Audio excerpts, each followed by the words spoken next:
الحمد لله نحمده ونستعينه ونستغفره ونؤمن به ونتوكل عليه ونعوذ بالله من شرور أنفسنا ومن سيئات أعمالنا من يهد الله فلا مضل له ومن يضلله فلا هادي له ونشهد أن لا إله إلا الله وحده لا شريك له ونشهد أن سيدنا ومولانا محمدا عبده ورسوله أما بعد فقد قال الله تعالى في كلامه المجيد وفي فرقانه الحميد أعوذ بالله من الشيطان الرجيم بسم الله الرحمن الرحيم أتل ما أوحي إليك من الكتاب وأقم الصلاة إن الصلاة تنهى عن الفحشاء والمنكر ولذكر الله أكبر وقال رسول الله صلى الله عليه وسلم أول ما يحاسب به العبد يوم القيامة الصلاة صدق الله العظيم وصدق رسوله النبي الكريم ونحن على ذلك من الشاهدين والشاكرين الحمد لله সর্বোপরি মহান আল্লাহ জাল্লা জালালুহু আমরা আওয়ালুহুর দরবারে লাখ কোটি শুকরিয়া জ্ঞাপন করছি যে আল্লাহ সুবহানাহু ওয়া তাআলা আমাদেরকে প্রতি জুমার ন্যায় আজকেও সালাতুল জুমআ আদার উদ্দেশ্যে পৃথিবীর মধ্যে সর্বশ্রেষ্ঠ করে আসার এবং বসার তৌফিক ইনায়াত করেছেন। সালাতুল জুমআ আদার অপেক্ষমান হওয়ার তৌফিক দান করেছেন।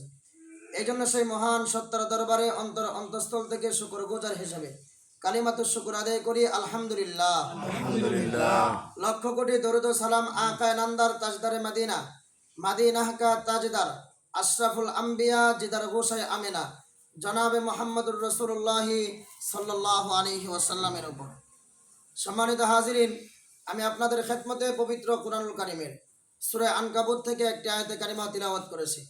শেষ নবী মহানবী জনাবে মুহাম্মদুর রাসূলুল্লাহ সাল্লাল্লাহু আলাইহি ওয়াসাল্লামের লক্ষ কোটি অমীয় বাণী থেকে একটি হাদিসে পাক তিলাওয়াত করেছি। আল্লাহ তাআলার কাছে তৌফিক কামনা করি আল্লাহ তাআলা যেন তিলাওয়াতকৃত আয়াত ও হাদিসের আলোকে আমলের নিয়তে ইখলাসের সাথে কথা বলা ও শ্রবণ করা তৌফিক দান করেন। সকলে বলেন আল্লাহুম্মা আমিন। আমি যে আয়াতে কারিমা তিলাওয়াত করেছি সে আয়াতে কারিমা গত সপ্তাহের আলোচনার উপর ভিত্তি করে আয়াতে কারিমা তিলাওয়াত করেছি। আমি জানি না যে কতটুকু মনে আমাদের আছে যে গত জুমাতে আমরা আলোচনাটা কোন পর্যন্ত রেখেছিলাম। আমরা গত জুমাতে আলোচনা শুনতেছিলাম নামাজের বিষয়ে। গত জুমাতে আলোচনা হয়েছিল আমাদের কিসের বিষয়ে?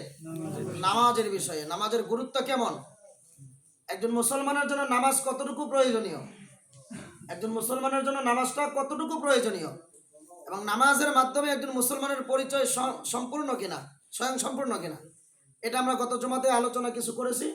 আজকে ইনশাল্লাহ চেষ্টা করব নামাজের যত বিষয় আছে একজন মুসলমান হওয়ার জন্য নামাজটা কতটুকু গুরুত্বপূর্ণ সে বিষয়টা আমরা ভালো করে শুনবো ইনশাআল্লাহ। রব্বে কারীম নামাজের যত বিষয় বলেছেন কোরআনুল কারীম দিয়েই উম্মতের জন্য উম্মতকে আদেশ করেছেন কোরআনুল কারীম থেকে। আমরা জানি কেবলমাত্র নামাজ ফরজ করেছেন মুসলমানের উপরে। কার উপরে নামাজ ফরজ করেছেন? মুসলমানের উপরে। এই যে একটা কথা, মুসলমানের উপরে নামাজ ফরজ করেছেন। এখন বলেন আমাদের দেশে কি শুধু মুসলমানই বসবাস করে না আরো কোনো ধর্মের লোক আছে? এত ধর্মের মধ্য থেকে আল্লাহ কেবলমাত্র একটা ধর্ম, এত ধর্মের মধ্যে ইসলাম ধর্ম, এর মধ্যে যারা মুসলমান দাবি করে নামাজ তাদের উপর আল্লাহ কি করেছেন? ফরজ করেছেন। আমরা গত জুমাতে যে আলোচনা শুনেছিলাম আমরা শুরু করবো সেই আলোচনা সেখান থেকে ইনশাআল্লাহ। আমি গত জমাতে বলেছিলাম, একজন মুসলমান যদি পরিপূর্ণভাবে মুসলমান দাবি করে তাহলে নামাজের বিকল্প কোনো পথ নেই। মুসলমান যদি কেউ পরিপূর্ণভাবে দাবি করে আমি পরিপূর্ণ মুসলমান, তাহলে নামাজটাকে পড়তেই হবে বাধ্যতামূলক। এবং নামাজ কতটুকু প্রয়োজনীয় আমি সেই একটা এক্সাম্পল দিয়ে বুঝিয়েছিলাম নামাজ কতটা প্রয়োজনীয়। আমি যদি মুসলমান দাবি করি তাহলে নামাজ আমাকে পড়তেই হবে, এর বিকল্প কোনো পথ নাই। আর যদি যদি কোনো ব্যক্তি ইসলামের 5টি স্তম্ভ দিয়ে নামাজকে মাইনাস করে বাকি সমস্ত আমল দিয়ে ইমানকে পরিপূর্ণ করতে চায় তাহলে ভুল। এটা মনে আছে আপনাদের? আমি গত জমাতে বলেছি ইসলামের কয়টা স্তম্ভ? 5টা স্তম্ভ। এর মধ্যে একটা হচ্ছে কি কালেমা, দ্বিতীয়টা নামাজ। যদি কেউ নামাজকে মাইনাস করে কালেমা, নামাজ বাদ দিয়ে রোজা, হজ, যাকাত, বাকি 4টা স্তম্ভ দিয়ে নামাজকে মাইনাস করে বাকি 4টা স্তম্ভ দিয়ে কেউ যদি বলে আমি 4টা স্তম্ভ ভালো করে পুরোপুরি আদায় করে আমি মুসলমান স্বয়ং সম্পূর্ণ, তাহলে ভুল। নামাজ দিয়েই তাকে বাকি 4টাকে ধরতে হবে। কালেমা পড়বেন, মুসলমান হলেন। মুসলমান হওয়ার পরে কেবল আপনি মুসলমানের দরজায় প্রবেশ করলেন, এখন আপনাকে কালেমা বলতেছে এখন তোমাকে নামাজ পড়তে হবে। আপনি কালেমা পড়লেন, কালেমা পড়ার পরে কালেমার হাকিকত অনুযায়ী চলতে হবে না? এবার কালেমা বলতেছে তোমাকে নামাজ পড়তে হবে। নামাজের মধ্যে আসলেন, নামাজের মধ্যে আসার পরে আপনার নামাজের পরে রোজারও আপনাকে ইসলামের 5টি স্তম্ভের একটা, এটাকেও মাইনাস করার কোনো সুযোগ নাই। 5টা স্তম্ভের মধ্যে এক একটা খুব মূল্যবান একটা স্তম্ভ, একটা স্তম্ভ, দামি স্তম্ভ। কেউ যদি একটাকে বাদ দিয়ে আরেকটাকে ধরে পরিপূর্ণভাবে মুসলমান দাবি করে তাহলে ভুল করবে, মাইনাস করার কোনো সুযোগ নাই। আল্লাহ রাব্বুল আলামিন কিয়ামতের ময়দানে বান্দাকে মাফ করে দেওয়ার জন্য হাজারো উসিলা আল্লাহ খুঁজতে থাকবেন। রাসূল আরবি সাল্লাল্লাহু আলাইহি ওয়াসাল্লাম তিনি বলেন আউয়ালু মা ইউহাসাবু বিহিল আবদু ইয়াউমাল কিয়ামাতিস সালাত। তোমরা যখন হাসরের ময়দানে উঠবে, কিয়ামতের ময়দান যখন উঠবে, যখন তোমাদের বিচার শুরু হয়ে যাবে, সর্বপ্রথম যে বিষয়ে তোমাদের বিচার নেওয়া হবে, তোমাদের সামনাসামনি আল্লাহ হওয়ার পরে যে সম্পর্কে তোমাকে জিজ্ঞাসাবাদ করা হবে সেটা কি বলেন? নামাজ। আউয়ালু মা ইউহাসাবু বিহিল আবদু ইয়াউমাল কিয়ামাতিস সালাত। কিয়ামতের দিন সর্বপ্রথম বান্দাকে আল্লাহ জিজ্ঞেস করবেন তুমি নামাজ কিভাবে পড়েছো, তোমার নামাজ হয়েছে কিনা, তুমি রুকুকারীদের সঙ্গে রুকু করেছো কিনা, সেজদাকারীদের সাথে সেজদা করেছো কিনা, জামাতের সাথে নামাজ তুমি আদায় করেছো কিনা। এই জন্য আল্লাহ নিজেই বলেছেন আমানু রুকাউ, তোমরা রুকুকারীদের সাথে রুকু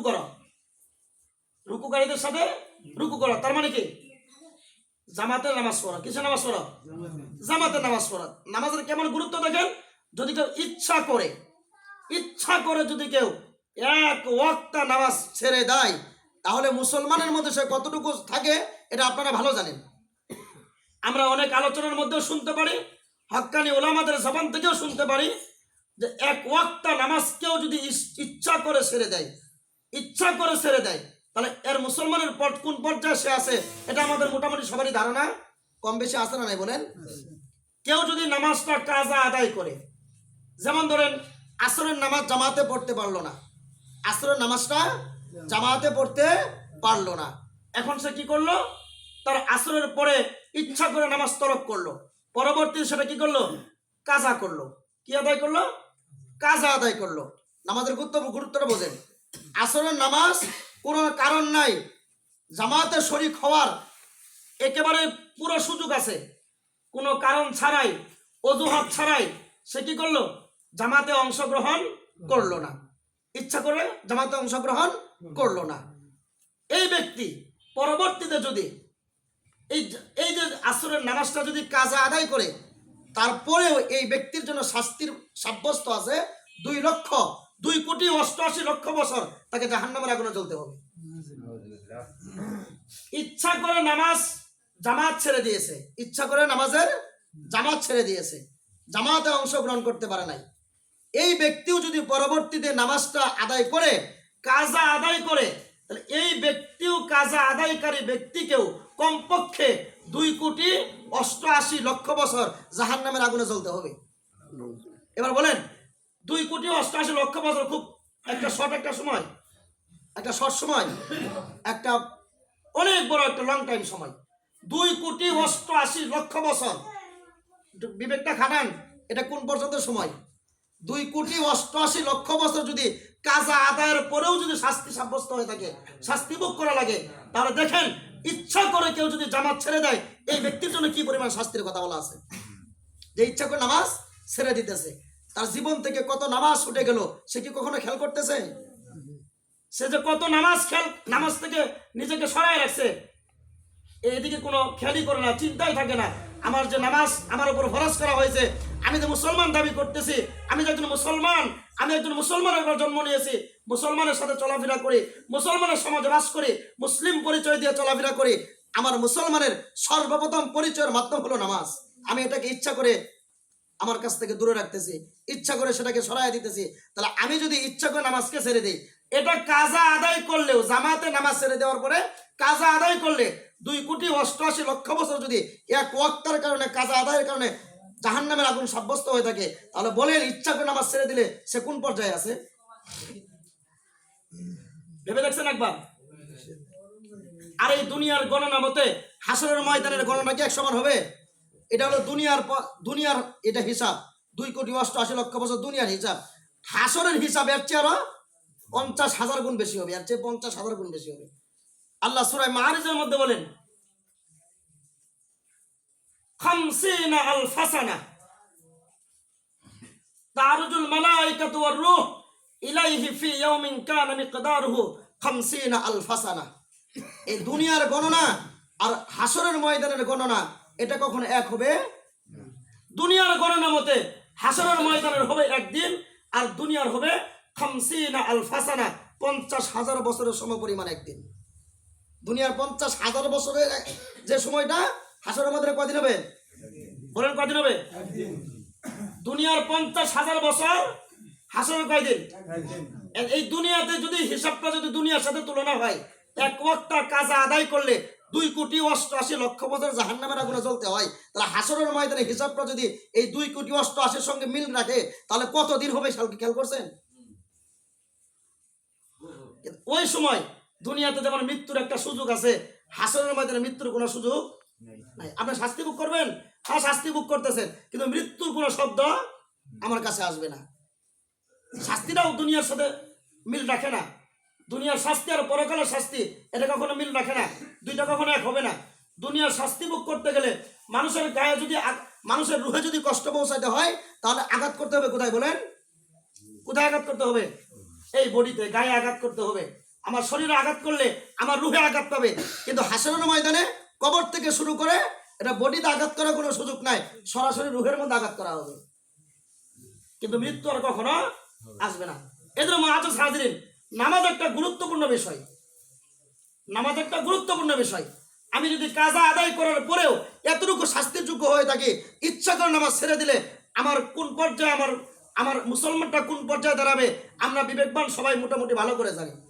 হাদিসের মধ্যে আসছে, কেউ যদি মুসলমান দাবি করে, মুসলমান দাবি করার পরে এক ওয়াক্ত নামাজ ইচ্ছা করে ছেড়ে দিয়েছে, সেই ব্যক্তির মুসলমান থাকে না।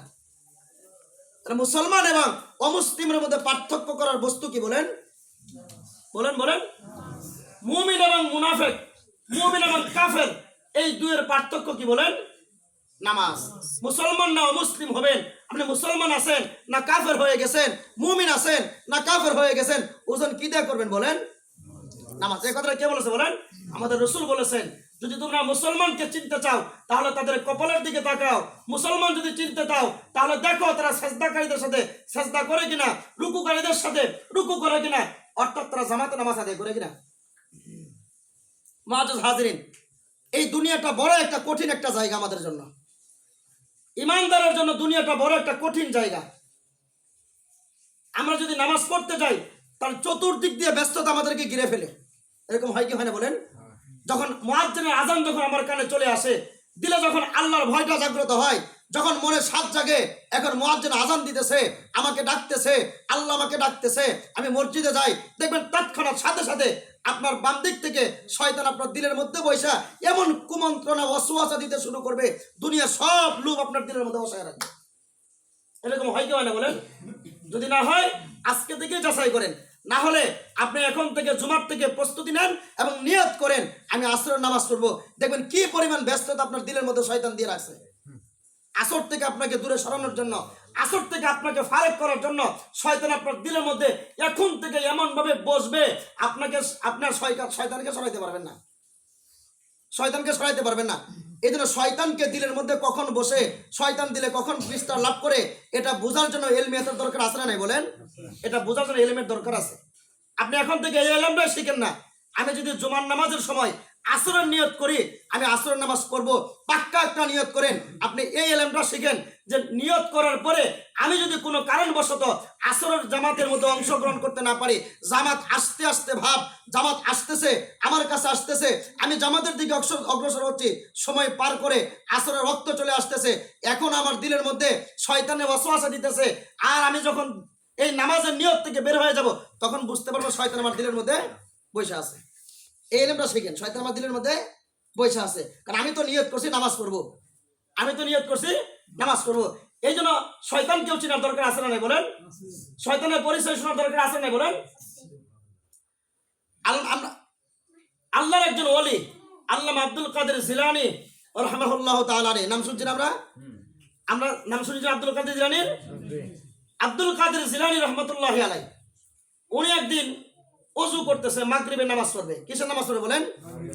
ওযু করতেছে, মাগরিবের পড়বে, ইস্তেখারায় বসবে, মুরাকাবায় বসবে, ইস্তেখারা করবেন যে পরবর্তী আমলটা কিভাবে করা যায়, মুরাকাবায় বসবেন। আসরের পরে মাগরিবের আগে মুরাকাবায় বসবে, নিয়ত করেছে, নিয়ত করে ওযু বানাইতেছে, ওযু বানানোর পরে ওযু করতেছে, হঠাৎ করে তিনি সামনের আকাশের দিকে তাকায় দেখেন বিশাল একটা অন্ধকারের খণ্ড তার সামনে উপস্থিত, একেবারে অন্ধকারাচ্ছন্ন হয়ে তার সামনে উপস্থিত। হঠাৎ সেই অন্ধকার স্তন্য থেকে একটি আওয়াজ আসতেছে, এই আব্দুল কাদের জিলানী, আজ থেকে তোমার জন্য সমস্ত হারাম কাজগুলোকে হালাল করে দেওয়া হলো। সমস্ত হারাম কাজগুলো কি করে দিয়েছে? হালাল করে দিয়েছে। খুশি সংবাদ না এটা? আমরা এটার বিরোধী করি, গুরু বিরোধী আমরা এটা, যে হারাম কাজ হারাম করা যাবে না, হারাম খাওয়া যাবে না, হারাম থেকে বের হইতে হবে, হালালের উপর থাকতে হবে। আমরা হারামের গুরু বিরোধী না বলেন? আমরা মুসলমান, আমরা কি হারাম কাজ করতে পারি? কথা বলে না। আমরা মুসলমান, হারাম কি আমাদের দ্বারা মানায়? হারাম কাজ আমাদের দ্বারা মানায়? হারাম খাওয়া আমাদের দ্বারা মানায়? মুসলমান যেহেতু হারাম কাজও আমাদের দ্বারা মানায় না, হারাম খাওয়া আমাদের দ্বারা মানায় না। এত বড় একটা অফার দিলেন, তা অন্ধকার থেকে একটা অদৃশ্য থেকে আওয়াজ আসতেছে, আওয়াজ এসে বলতেছে, হে আব্দুল কাদের জিলানী, আজ থেকে তোমার জন্য সমস্ত হারাম কাজগুলোকে হালাল করে দেওয়া হলো, অবৈধ কাজগুলোকে বৈধতা দেওয়া হইল। এই কথাটা শোনার পরে যারা সুযোগ সুবিধা খুঁজি, এদের পক্ষে ভালো না খারাপ বলেন? যারা সুবিধাবাজি, একটু হারামের কাছেও চাইলেও সমস্যা নাই, হারামটা ধরলেও সমস্যা নাই, একটু খাইলেও সমস্যা নাই, এরকম সুবিধাবাজি কিছু আছে না নাই বলেন? এই অফারটা এদের জন্য ভালো না খারাপ? এই অফারটা যখন আব্দুল কাদের জিলানীকে দেওয়া হইলো, আব্দুল কাদের জিলানী চিন্তা করে, হাই, আমি তো নবীও না, আমি তো সাহাবীও না, আমি তো কোনো জামানার জন্যও নবী না, আমি তো আখেরে নবীও না, নবীদেরকে এই অফার দিল না, সাহাবাদেরকে অফার দিল না, তাবেঈদের অফার দিল না, তাবেঈদের অফার দিল না, আমাকে হঠাৎ করে এত বড় অফার দেওয়া হইলো। এটা পুরাটাই শয়তানের চক্রান্ত। কার চক্রান্ত বলেন? কার চক্রান্ত? আব্দুল কাদের জিলানী সাথে সাথে বললো, আউযু বিল্লাহি মিনাশ শাইতানির রাজিম।